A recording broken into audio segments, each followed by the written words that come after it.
ইয়া রাসূলুল্লাহ আমি তো জানি না। বলে এক নম্বর হলো ফেরাউনের বিবি আসিয়া, যে ফেরাউনের বিবির ওপর এত অত্যাচার, এত জুলুম এত অত্যাচার হয়েছিল। মরুভূমির প্রান্তে উত্তপ্ত বালিতে, গরম বালিতে উলঙ্গা করে দেওয়া হয়েছিল, পিঠের তলে প্যারাক দেওয়া হয়েছিল। প্যারাক বুঝেন না? কাঠের ওপর প্যারাক দিয়ে হযরতে খাদিজাকে প্যারাকের ওপর শুইয়ে দেওয়া হয়েছিল, বুকের ওপর দিয়ে পাথর চাপানো হয়েছিল। আর নারী দেহ নরম দেহ, আর ওই প্যারাকগুলো একটা একটা করে আসিয়ার শরীরে ঢুকে যেত, রক্তর বুমকেড়ে বেরিয়ে যেত। কিন্তু হযরতে আসিয়া তার স্বামীকে খোদা বলে মেনে নেয়নি। আল্লাহকে বলে, আল্লাহ আমি তো তোমাকে ছাড়া আমি কাউকে আল্লাহ বলে মেনে নিতে পারবো না।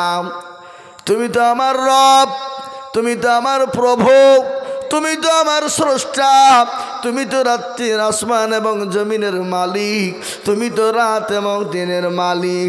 আল্লাহ আমি তোমাকে ছাড়া কাউরির কাছে মাথা নত করব না। ও মুসলমান, ও আল্লাহওয়ালা, তা বললে আমি কাউরির কাছে মাথা নত করব না। হযরতে আসিয়ার সম্পর্কে আল্লাহ বললেন, ফেরেশতারে আমার একটা জান্নাতের দরজাখানা খুলে দাও, আমার আসিয়া মৃত্যুর আগে জান্নাতের দরজা জানে দেখতে পেয়ে যা। ইয়া খাদিজা, এক নম্বর বিবি হবে আসিয়া, দ্বিতীয় নম্বর বিবি জান্নাতের ভিতরে আল্লাহ আমার সঙ্গে বিবাহ দেবেন কে তুমি জানো? বলেন না। দ্বিতীয় বিবি হলেন হযরতে ঈসা নবী আলাইহিস সালামের আম্মা জান, যার নাম হল মারিয়াম আলাইহিস সালাম। পুত পবিত্র তাহিরা, পুত পবিত্র, এত পবিত্র, এত পবিত্র। আল্লাহ রাব্বুল আলামিন কাল কিয়ামতের দিন জান্নাতের ভিতরে মারিয়াম আলাইহিস সালামের সঙ্গে আমার বিবাহ দান করবে। ওই দুইজন বিবি খাদিজা, তোমার জন্য কবরের ভিতরে আল্লাহ রাব্বুল আলামিন পাহারাদার হিসাবে রাখবে। তো খাদিজার কান্না থামে না। নবীকে বললেন, নবী গো, তাও তো আমার কান্না থামে না।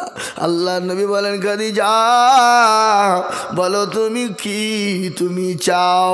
বলে, ইয়া রাসূলুল্লাহ আমি আপনার কাছে জীবনে কিছু চাই না, আমি তিনটি জিনিস আপনার কাছে চাই। নবী গো আপনি বলুন দিবেন কি না? খাদিজাকে নবী বললেন, খাদিজা রে তুমি কি জিনিস আমার কাছে চাইবে আমি তোমাকে দেব না তাই হয়?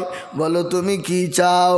এক নম্বর হলো, ইয়া রাসূলুল্লাহ আমি যখন মারা যাব, আমাকে যখন কাফন দাফন করানো হবে, নবী গো আপনার ওই পুরনো জুব্বা মোবারক দিয়ে আপনি আমার শরীরটাকে সুন্দর করে ঢেকে মাটি দিবেন।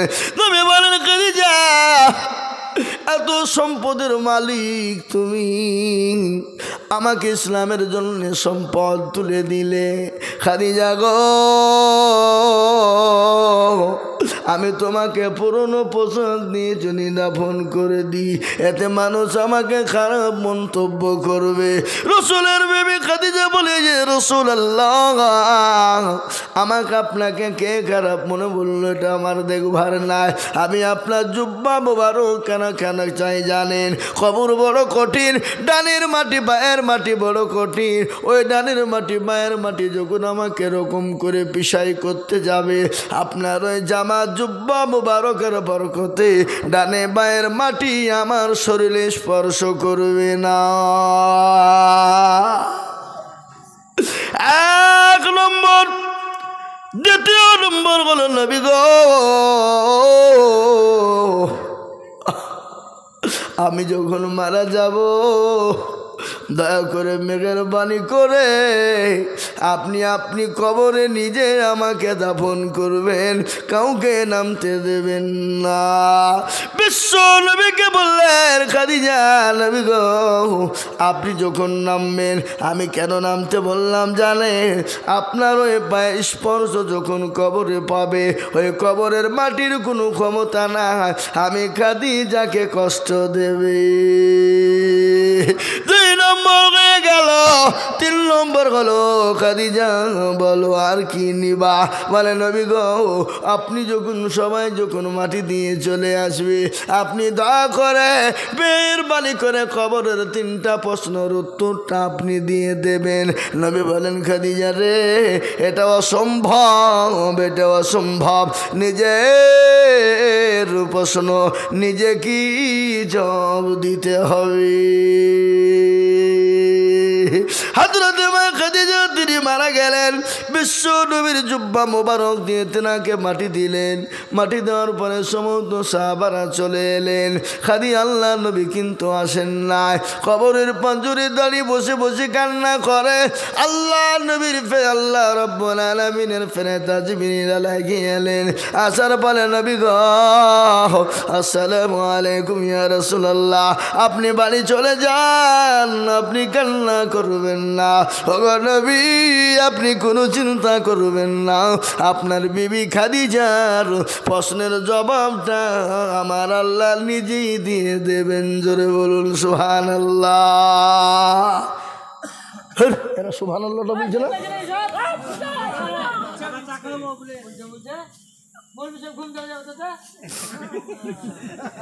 না না, আপনাদের এখানকার লোক একটু পাকামো আছে। বুঝা যা রে বোঝায় না রে, তারে বোঝাই কে? আর না বুঝা যে হু হু করে তাকে ভূতে ধরেছে। জি ভাইয়েরা আমার, দরদির আমার, সোনার লালেরা, খবর আপনি যতই পাইতারা ভাঁজেন, যত ইয়ারকি ফুচকামো ঠাট্টা ইয়ারকি মজা কি করেন, কবরে কিন্তু 60। এখানে আমরা যারা এসেছি, আমরা বাড়ি যেতে পারবো, গ্যারেন্টি কার আছে? হাত তুলে দেখান। তাহলে অত ফুটেনি কেন?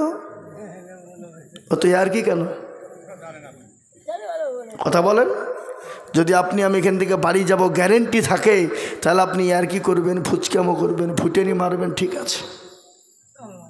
আপনার আমার জীবন তো নট গ্যারেন্টি। কি গ্যারেন্টি? Not guarantee. जी इस पर है नहीं रहेगा। বুঝতে পারলেন না? যা হোক, আল্লাহ আমাদের সকলকে শোনার থেকে বেশি বেশি করে আমল করার তৌফিক এনায়েত দান করুন। সকলেই বলি আল্লাহুম্মা আমিন। জোরে বলি আল্লাহুম্মা আমিন। আর একটা শেষ কথা আমি আপনাদেরকে বলি, আমি আমার দোয়ার মাধ্যম দিয়ে আগিয়ে যাব ইনশাল্লাহ। 1 থেকে 2 মিনিটের মধ্যে দোয়া করব ইনশাল্লাহ। 1 করে দোয়া করব। আপনাদেরকে আরেকবার আমি অনুরোধ করব, নামাজ যেন কেউ ছেড়ে দিবেন না। আমাদের দেশে মাঠে কাজ লাগলে নামাজ বন্ধ হয়ে যায়। মাঠে কাজ, বিরাট গম কাটার জোর, ধান কাটার জোর, পাট কাটার জোর, মসুরি তোলার জোর, রায় তোলার জোর। জোহরের নামাজ আসরে পড়ি লিব, আসরের নামাজটা মাগরিবে লিয়ে পড়ব। আল্লাহ হুড়কে মেরি মাজা ভেঙে দিবে।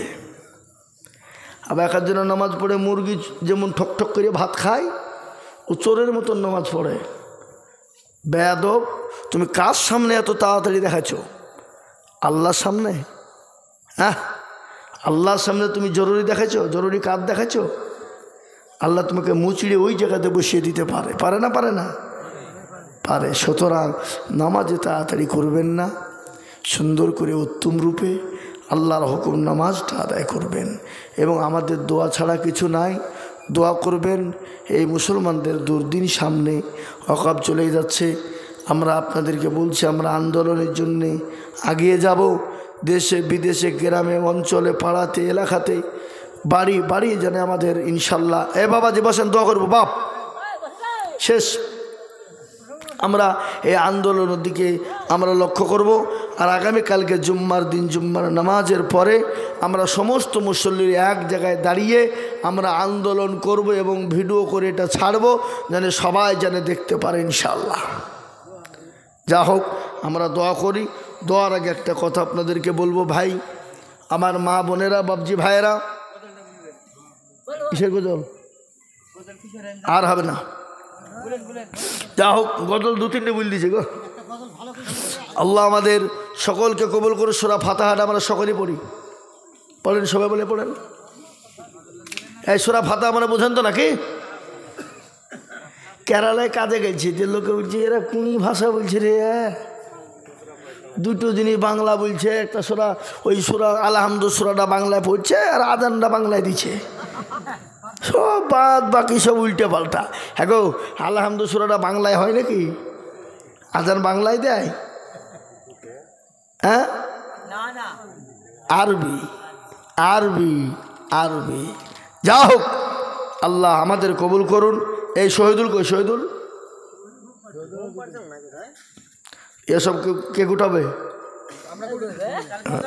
যা হোক ভাই, আমরা সূরা ফাতিহা হয়েছে না হয়নি? সূরা ইখলাসটা পড়ুন। সূরা ইখলাস বলতে গেলে হাই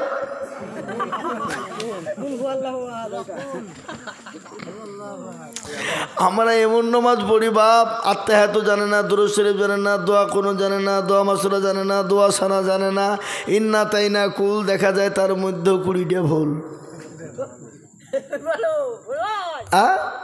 আছে না নাই? জোরে বলুন। আজ মন এটা এগুলো বলতে হবে, যাক বলি দিছি ইনশাল্লাহ। কিন্তু আমি একটা আবেদন আপনাদেরকে করছি, রাখবেন, খারাপ মনে করবেন না। সারা বিশ্বের মাদ্রাসা, মসজিদ, মারকাজ, খানগাগুলা কিসে চলে? মানুষের দানে। কেউ 10, কেউ 20, কেউ 50, কেউ 100, কেউ 1 লাখ, কেউ 2 লাখ দিয়ে, তাই না? জোরে বলুন। আমরা কোনো সরকারের কাছে হাত পাতি, কোনো বেধর্মের কাছে হাত পাতি? এই তিল তিল তিল তিল করে গরিব, এতিম, অসহায় মানুষরা দিয়ে মাদ্রাসাগুলা, মসজিদগুলো চালায়। তো আমি আপনাদের কাছে অনুরোধ করছি, আমার মাদ্রাসা রাস্তাটার ব্যাপারে আপনারা সকলেই জানেন। রমজান মাসের 1 সপ্তাহ আগে বন্ধ করে দিয়েছে। পাশে কেন্দ্রীয় সরকারের কলেজ বন্ধ করে দিয়েছে। তো মাদ্রাসার রাস্তা ঢোকা বড় কষ্টকর। যদি আপনাদের মন চায়, দিল জাগে, অন্তর জাগে, আমি আবদার করছি আপনাদের, দেওয়া না দেওয়া সেটা আপনাদের ব্যাপার, দেওয়া না দেওয়া সেটা আপনাদের ব্যক্তিগত ব্যাপার। 10, 20, 50, 100 বহু টাকা বহু দিকে যায়। 1 কাপ চায়ের দাম, 2 কাপ চায়ের দাম করে একটু যদি সহযোগিতা করেন আমার বাবজি ভাইয়েরা, মায়েরা, বোনেরা, যেরকম পারবেন একটু সহযোগিতা বাকি দোয়ার পরে করবেন ইনশাল্লাহ। এই আবেদন আমি করলাম আপনাদের মা বোনদের কাছে, বলছি মা বোনরা যদি পারেন দেবেন কিছু। আজ মন মর চল চল রে ভাই, চরে দুটি আঁখি বোঝাইলে বুঝিসনে মোর তুই কুল জঙ্গলের পাখি রে। আজ মন মর চল চল রে, কাঁচা বাঁশের খাট পালঙ্ক, শুকনো পাটের দড়ি, আত্মীয় স্বজনে মিলে রেখে আসবে আপন বাড়ি রে। আজ মন মর চল চল রে, কুলের পাতা গরম পানি ওসল করাবে, ওসল করাইয়া মৃত্যুর কাপুন পারাইবে রে। আজ মন মর চল চল রে, কাপুন পারাইয়া মৃত্যুর আতর লাগাবে, আতর কর ফুলে মৃত্যুর খাটুলি তুলিবে রে। আজ মন মর চল চল রে, খাটুলি তুলিয়া মৃত্যুর জানাজা পড়াবে, জানাজা পড়াইয়া মৃত্যুর দাফন করিবে রে। আজ মন মর চল চল রে। দাফন করিয়া মর তোর সকলে ফিরিবে মুনকির নাকির পেরিতা তখনই আসবে রে আজ মর চল চল রে মুনকির নাকির ফেরেশতা জিজ্ঞাসা করিবে রবকের দরদিন কি ছিল কারবা দিনে ছিল রে আজ মর চল চল রে মা কান্দিবে বেটা রে বেটা মন কান্দিবে ভাই ঘরের বিবি সেবক নিবে আর তো কেউ নাই রে আজ মর চল চল রে যেহেতু মসজিদ পারপেশে কিনতে অকাপ ওরা একটা যেন কোনো প্রকারে মসজিদ বন্ধ করার একটা চিন্তা ভাবনা নিয়েছে সুতরাং ঈদগাহ গরস্থান তারপরে মারকাজ খানকা মসজিদ মাদ্রাসা সহ এটা বন্ধ করার একটা চক্রান্ত ইউটিউব চলছে বুঝলেন গোটা দেশের লোক কিন্তু দেখছে আমি কথাটা বলছি এটা হলো ইমানি দায়িত্ব মুসলমানদের ভারতবর্ষে হাতিয়ার যদি ছিল ওই একটাই ছিল সেটা অকাপ সম্পত্তি মুসলমানদের সব ছিনিয়ে নিয়েছে এই অকাপ সম্পত্তিকে মুসলমানদের কাছ থেকে ছিনিয়ে নেওয়া হলো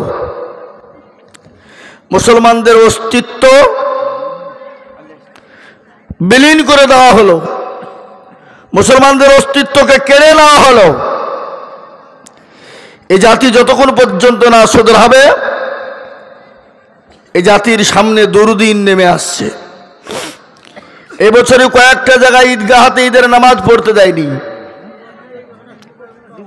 শুনেছেন আপনারা ঈদের নামাজ পড়তে দেওয়া হয়নি এবং আর একটা এই দেশের ভিতরে এই জঙ্গল রাজ চলছে উত্তরপ্রদেশের মাটিতে যোগী আদিত্যনাথ নারায়ণ টাকলু বাবু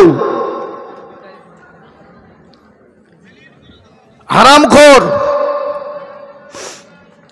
সে বলেছে ঈদগাহায় নামাজ পড়তে হবে ঈদের নামাজ কোনো রাস্তায় কোনো ছাদে পড়া যাবে না পড়তেও দেয়নি যদি পড়া হয় তাহলে লাইসেন্স বাতিল করা হবে ড্রাইভারের রেশন কার্ড থেকে ভোটার কার্ড থেকে আধার কার্ড থেকে সমস্ত আইটি ফাইল সব কেড়ে নেওয়া হবে কিন্তু তারা যখন পুজো করে তারা যখন রামনবমী করে তারা যখন ওই কি করে হোলি খেলে তারা তো বাড়ির ভিতরে করে না ওরা তো রাস্তা রাস্তায় করে বেড়ায় না জোরে বলুন তাহলে যদি মুসলমানরা নামাজ পড়া যদি তাদের বন্ধ হয় উভয় পক্ষ তাহলে সকলেরই বন্ধ হওয়া প্রয়োজন আছে না নাই জোরে বলুন কিন্তু এটা মুসলমানদেরকে টার্গেট করে বন্ধ করা হচ্ছে সময় আর বেশি নাই মুসলমানদের পিঠ দেওয়ালে ঠেকে গেছে আর পালাবার কোনো রাস্তা নাই সুতরাং আমাদেরকে যেন কোনো প্রকারে লড়াই করে হোক মাথায় কাফন বেঁধে হলেও আমাদেরকে ওয়াকাফ সম্পত্তি ওয়াপাস আনতেই হবে তার জন্য আমাদের যেটা করার প্রয়োজন আমরা করব ইনশাআল্লাহ করব না করব ইনশাআল্লাহ আজকে গোটা ভারতবর্ষে উত্তাল শুরু হয়ে গেছে চারিদিকে মানুষের হাজারি শুরু হয়ে গেছে কান্না রোল চলছে এই মুসলমানদের টেকনিক দেখেন আমাদের দেশের স্বরাষ্ট্রমন্ত্রী কে আপনারা জানেন অমিত শাহজি কালকে মুসলমানদের দরদ কত দেখাচ্ছে তিনি হ্যাঁ তিনি বলছেন ওয়াকফ বোর্ডটা আমরা তো নিয়ে নিচ্ছি না এটা মুসলমানদের সম্পত্তি মুসলমানদেরকে বুঝিয়ে দেওয়ার জন্য কোথায় কিভাবে ছন্ন ছড়া হয়ে আছে ওটা আমরা আমাদের আওতায় নিয়ে এসে মুসলমানদের হাতে তুলে দিব কত দরদ কি বুঝতে পারলেন না মুসলমানকে নামাজ পড়তে দিছে না মুসলমানের মসজিদ ভেঙে দিয়েছে বুলডোজার দিয়ে, আর মুসলমানদের সম্পত্তির জন্য ওদের আপনার কি মায়া উত্তল যেন উঠে পড়ে লেগেছে। এটা কিছু নয়, মুসলমানদেরকে শেষ করে দেওয়ার একটা পরিকল্পনা ওদের চলছে, অলরেডি শুরু হয়ে গেছে। কালকে 13 ঘন্টা এই ওয়াকফ সম্পত্তিকে নিয়ে সংসদে তর্ক বিতর্ক হয়েছে, আপনারা দেখেছেন 13 ঘন্টা ধরে। তারপরে চুরি করে রাত্রি তারা আইন পাস করেছে, রাত্রি 2টোর সময়। কটার সময় বলুন? আর মানুষ চুরি করতে তো রাতেই যায় নাকি? কি গো, কথা বলেন না কেন? রাতে যায় তো, রাতে চুরি করতে যায়। তো ওরা চোরের মতন চুরি করে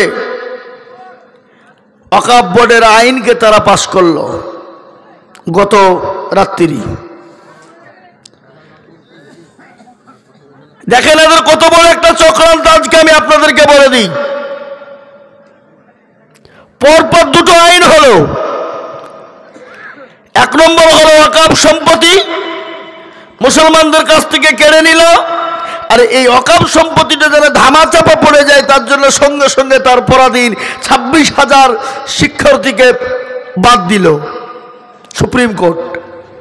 মানে মানুষ ভারতবর্ষের এই ইটালি আন্দোলন করবে শিক্ষার ব্যাপারটা নিয়ে, চাকরিকে নিয়ে, তাহলে ওই ওয়াকফ বোর্ডটা ঢাকা পড়ে যাবে।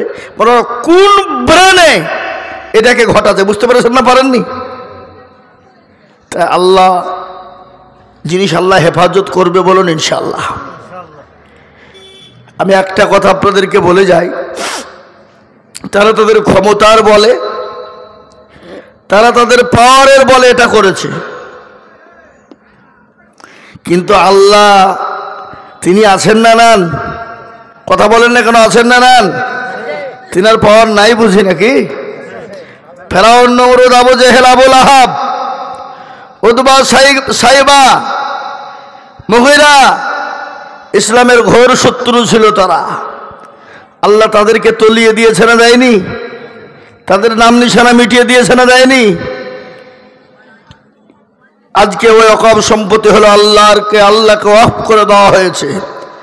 আল্লাহর নামে 200, 400, 600 বছর আগের জমি আল্লাহর নামে ওয়াকফ করা হয়েছে। মসজিদ, মাদ্রাসা, মারকাজ, খানকাতে আল্লাহর দ্বীনের হেফাজত আল্লাহ করবেই বলুন ইনশাআল্লাহ। আমরা তাই বলে বসে থাকবো, শুয়ে থাকবো? এ বাবা, আল্লাহ খেতে দিবে বলে আমি লুপ করে বসে বসে আল্লাহ খাবার দাও করে বলতে গেলে দিবে? আল্লাহ বলছে তুমি বেরিয়ে পড়ো, আমি দিব। বুঝতে পারেননি? আপনি যদি বলেন দেখি আল্লাহ কি করে আগুনে হাত পোড়াই, আপনি আল্লাহর বান্দা, বুজুর্গ, আল্লাহ আগুনে হাত পুড়লে পুড়বে না, আপনি হাত ভরিয়ে দিলেন, পুড়বে না? কি কথা বলেন না কেন? আল্লাহ ইচ্ছা করলে হেফাজত করতে পারে না, পারে না? হযরত ইব্রাহিম আলাইহিস সালামকে নমরুদ আগুনে ফেলে দিলেন। কোরআন আছে কোন ইবারাত ও সালামান আলা আল ইব্রাহিম, আছে না কোরআন আয়াত? আল্লাহ বললেন হে আগুন, খবরদার আমার ইব্রাহিমের একটা পশম জানে না পড়ে, একটা পশম জানে না পড়ে। ফুল বাগানের বাগিচার মতো তিনি বসে আছেন। আলহামদুলিল্লাহ বলুন। সেই মুসলমান আমরা। এ বাবা, তেলের গাড়ি তেলে চলে, হাওয়ার গাড়ি হাওয়াই চলে, বিনা তেলে চালাই গাড়ি নবী সুলাইমান। আমরা সেই মুসলমান। কি বুঝতে পারলেন না?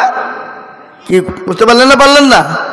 তেলের গাড়ি তেলে চলে, হাওয়ার গাড়ি হাওয়াই চলে,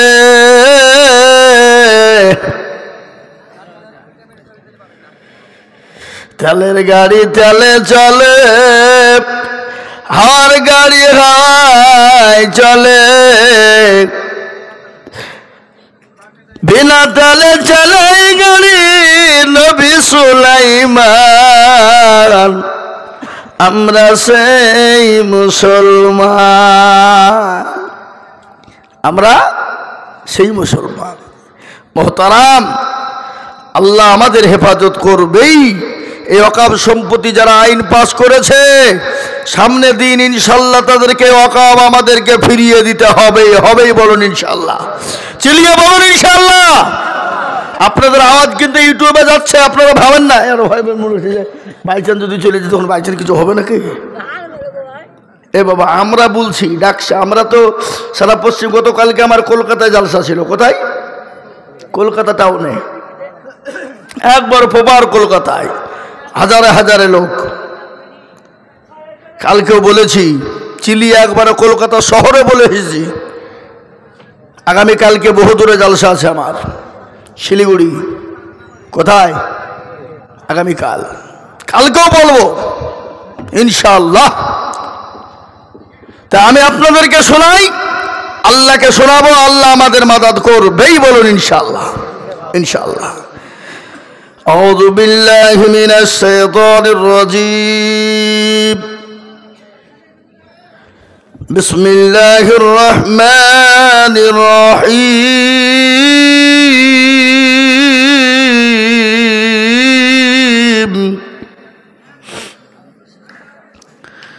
আলহামদুলিল্লাহি রাব্বিল আলামিন আর রহমানির রহিম মালিকি ইয়াউমিদ্দিন।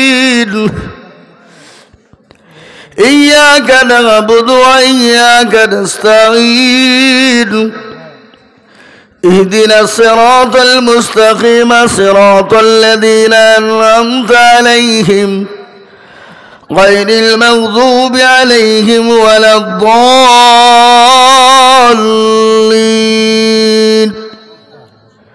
صدق الله العظيم।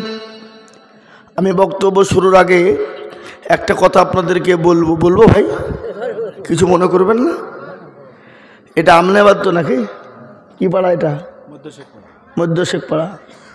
এই যে গোরস্থান, এই গোরস্থান না আপনাদেরই তো নাকি? আপনাদের না?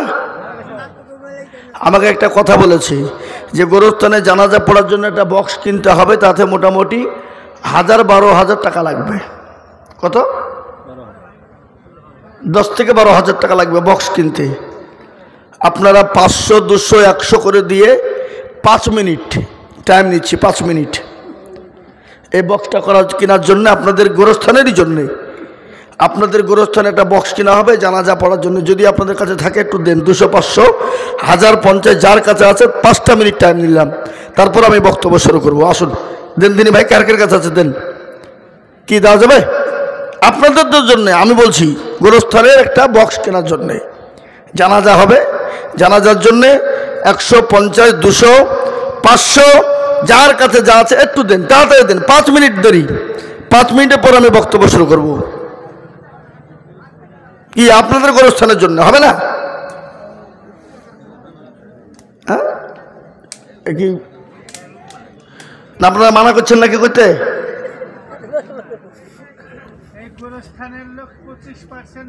ও এই গোরস্থানে না?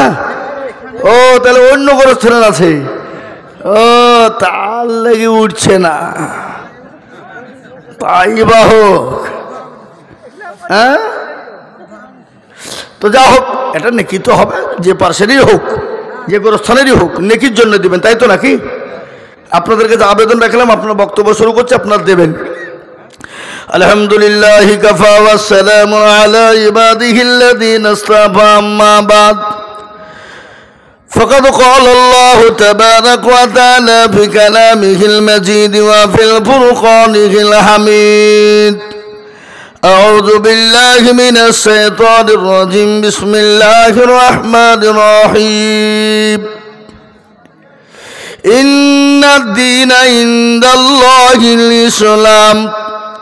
وقال عز وجل في موضع آخر: قل إن كنتم تحبون الله فاتبعوني يحببكم الله ويغفر لكم ذنوبكم والله غفور رحيم.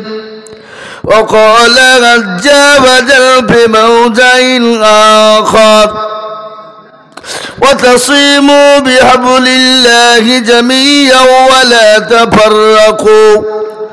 قال النبي صلى الله عليه وسلم لا يؤمن أحدكم حتى أكون أحب إليه من والده وولده والناس أجمعين متفق عليه قال النبي صلى الله عليه وسلم من رغب عن سنتي فليس مني أو كما قال عليه الصلاة والتسليم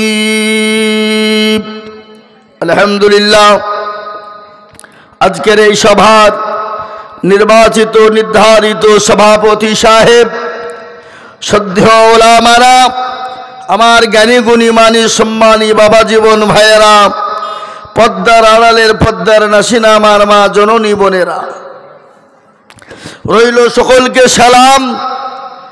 আল্লাহ রাব্বুল ইজ্জাতের লাখো শুকরিয়া যে গভীর রজনী পর্যন্ত আল্লাহ আপনাকে আমাকে দিনী মজলিসে দিনী মজমাতে বসার তৌফিক এনায়েত করেছেন। সেই মহান স্রষ্টার শানে অন্তরের অন্তরল থেকে বলি আলহামদুলিল্লাহ। কি গো আলহামদুলিল্লাহ বললেন না, গুনাহ হবে নাকি? জোরে বলুন আলহামদুলিল্লাহ। একবার আলহামদুলিল্লাহ বললে 1000 নেকি আপনার আমলনামায় লেখা হবে না। আপনাদের নেকির কোনো প্রয়োজন নেই। বলে হুজুর গোটা মাস রোজা করনু, ঈদ পড়নু, তারাবি পড়নু, জাকাত দিলু, ওষুধ দিনু, ফেতরা দিনু, সদকা করনু, আবার আলহামদুলিল্লাহ বললে নেকি লিব? নেকির বোঝা হয়ে গেছে নাকি? নেকি করা যেমন সহজ, নেকি সেকেন্ডে চলে যাওয়াটাও তো রকম সহজ। কি বলছেন আপনারা বলুন? এই যে রোজার মাস গেল, আপনাদের দিকে রোজার মাস যায়নি? বাবা, রোজার মাস কিছু লোকের জন্য জহমত আর কিছু লোকের জন্য রহমত। যারা রোজা করে না তারা বলছে কি জহমত আইলো রে, দিনের বেলা খেতে পাবো না, লোকের সামনে বসতে পাবো না, কিছু করতে পাবো না, এ তো বড় জহমত চলিল। কিন্তু আছে না এরকম লোক? না আছে না? জোরে বলুন। রোজার মাসে রোজা করেনি, দিনের বেলা খেয়ে বেড়েছে, এতক্ষণই মোটা মোটা শরীর, 10টা শিয়ালও খেতে পারবে না, হারামখোর। হ্যাঁ, আবার অনেক মুসলমান আছে ঈদের দিন ঈদ পালনে বাবার নমাজ নাই, রোজা নাই, হজ নাই, জাকাত নাই, কিছু না, বা ঈদের ময়দানে সবারই আগে কাতার ওরা। কি বুঝলে? নতুন পোশাক কিনতে পারেনি, মন খারাপ, লজ্জাবোধ লাগছে। কিন্তু হারাম কর, তুই যে রোজার মাসে রোজা করলি নি, এটা তোর কাছে লজ্জা লাগল না? ঈদগাহের ময়দানে কারা যাবে রমজান মাসে রোজা করলো, নামাজ পড়লো, তারাবি পড়লো, তাদের জন্য ঈদ। যারা রোজা করেনি, নামাজ পড়েনি, দান খায়রাত করেনি ঈদগাহের ময়দানে, তাদের জন্য নয়, তাদের জন্য ঈদগাহ ময়দানে যাওয়া নিষেধ। আপনি এখন দেশের মোড়ল যদি বলে খবরদার তুই নামাজ রোজা করে শুনে যাবি না, তারপরে ঠুটনি উড়িয়ে দিবে, দিবে না? দিবে না? কথা বলে ভাই, তুই আমাকে বলা কেন? তোর মোড়লের গোষ্ঠী বেশি দেয়, বুঝবে না? বুঝবে না? কথা বলেন না কেন? ঠুটনি উড়িয়ে দিবে। হ্যাঁ, বুঝলে হবে না। এ বাবা, এই যে রমজান ঈদ গেল, আল্লাহু আকবার, অনেক মুসলমানের ছেলেরা মদ খেয়ে বেরোন, যে বিরাট ঈদ পালন চলছে। মদ আপনাদের দিকে সব খায় না? হ্যাঁ, যারা রোজার মাসে ঈদের দিনে মদ খেলো না, সে শুয়োরের রক্ত খেলো। বলেন শুয়োরের রক্ত খাওয়া জায়েজ না না জায়েজ? কথা বলতে হবে, কথা বললেন না কেন? হালাল না হারাম? যারা রোজার মাসে ঈদের দিনে যারা মদ খেলো, তারা মদ নয়, তারা শুয়োরের রক্ত খেয়েছে। এর থেকে লজ্জা কিছু হতে পারে? এরা চতুষ্পদ জানোয়ার। জি, বালহুম আজাল, এরা চতুষ্পদ জানোয়ার। চতুষ্পদ জানোয়ার মানে কুকুরের থেকে নিকৃষ্ট। কি বুঝতে পারলেন না? পারলেন না? এ বাবা, মুসলমানের ঘরের ছেলে রোজা করে না, নামাজ পড়ে না, এই যে রোজা গেল, এত শান্তির রোজা কোনো বছর হয় না। লাস্টে 2-3টা হয়তো একটু কঠিন হয়েছে, তাই না বলেন? কিন্তু শান্তি হয়েছে না হয়নি? তাহলে এই দিনে যদি রোজা করতে না পারে, তো ও কবে রোজা করবে? দিনের বেলায় সুস্থ শরীর নিয়ে খেয়ে বেড়াচ্ছে, আর রোজার মাস আসলে তার পেটে গ্যাস, তার অম্বল হয়। কি বুঝেন আপনারা বলেন? তোর পেটে কলেরা হবে। কলেরা বুঝেন? হ্যাঁ, আজ হিন্দুদের ছেলেরা মুসলমানদের সামনে বিড়ি খেতে ভয় পায়, চা খেতে ভয় পায়, আর মুসলমানের ঘরে হয়ে বাচ্চা মুসলমানের সন্তান হয়ে বিড়িতে মারছে। তার মনে হচ্ছে বাপও জীবনে বিড়ি খায়নি। এরকম আছে না নাই? আর ঈদের বাজারে শপিং মল, সুবহানাল্লাহ, মেয়ে ছেলেরা তো কি ভিড়। স্বামীকে বলছে তুমি বাড়ি যুগো, আমি বাজার করে আসছি। শপিং মল তুই এগুলো বাজার করতে, বাজারে ঠেলা ঠেলা যায় না, শপিং মলে। শোনাবো আপনাদেরকে নবীর সাহাবাদের শপিং কি ছিল, কি শপিং বাজার ছিল তাদের। হযরত আমিরুল মুমিনিন খলিফাতুল মুসলিমিন, অর্ধ পৃথিবীর খলিফা হযরত ওমর, তিনার বিবি বলছেন স্বামী আমাদের ঈদে নতুন কাপড় না হলেও চলবে, কিন্তু বাচ্চাটা ছেলে মানুষ, বাচ্চা মানুষ, তার জন্য কিছু পোশাক নতুন হলে ভালো হয়। তিনি চিঠি লিখলেন। তিনি তো আমিরুল মুমিনিন, তিনি তো অর্ধ পৃথিবীর খলিফা, তিনি অর্ধেক জাহানের মালিক। তিনি চিঠি লিখলেন তার গভর্নর, তার হিসাব রক্ষককে।